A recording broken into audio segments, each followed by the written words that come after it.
আজকে সুপ্রিম কোর্টে একটা পিআইএল হয়েছে জনস্বার্থ মামলা, সেখানে তিনটে গুরুত্বপূর্ণ বিষয় সেই জনস্বার্থ মামলায় বলা হয়েছে। একটা হচ্ছে সমস্ত অপোজিশন বিরোধী যে নেতা রয়েছেন তাদের উপযুক্ত নিরাপত্তার ব্যবস্থা করতে হবে। দ্বিতীয়ত সেন্ট্রাল ফোর্স বা কেন্দ্রীয় বাহিনী মোতায়েন করতে হবে। এবং তৃতীয়ত হচ্ছে যে সমস্ত ভুয়ো ভোটার তালিকা থেকে সমস্ত ভুয়ো ভোটারকে অবিলম্বে সেটাকে বাদ দিতে হবে। না, এটা তো সার্বিক দায়ী ভারতীয় জনতা পার্টি করছে। ভারতীয় জনতা পার্টি বলছে পশ্চিমবাংলায় একদম নির্ভুল ভোটার তালিকা করতে হবে। ভারতীয় জনতা পার্টি দাবি করছে পশ্চিমবাংলায় অবিলম্বেই কেন্দ্রীয় বাহিনী মোতায়েন করা দরকার।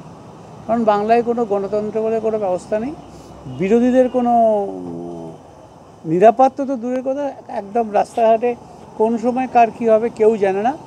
পশ্চিমবাংলায় এই হচ্ছে বর্তমান পরিস্থিতি। এই পরিস্থিতিতে দাঁড়িয়ে এইটা আমরা বারবার নির্বাচন কমিশনের কাছে বলছি এবং আমরা বারবার এই নিয়ে আমাদের দাবিও করছি। আমরা মনে করি পশ্চিমবাংলায় অবাধ শান্তিপূর্ণ নির্বাচন করতে গেলে অতি অবলম্বে এই ব্যবস্থাগুলো নেওয়া দরকার। এই যে জনস্বার্থ মামলা, এটা কি বিজেপি না, বিজেপি করেছে বলে আমার কোনো জানা নেই। এবার যেই করে থাকুক সঠিক মামলা সঠিক জায়গায় হওয়া উচিত। মৌলা শুভেন্দু অধিকারীর সঙ্গে কি আপনার আছে? না, আমার কোনো এইরকম কোনো শিডিউল মিটিং কারোর সাথে কোথাও নেই। হ্যাঁ, দেখুন, ও আমাদের দলের লোক, এখন তাদের কোন দিন কখন কোথায় দেখা হবে এ তো আর বলা থাকবে না। আমার কাছে এই মুহূর্তে কোনো খবর নেই বা আমার সাথে এরকম কোনো অ্যাপয়েন্টমেন্টও নেই। ঠিক আছে, ঠিক আছে। এই মুহূর্তে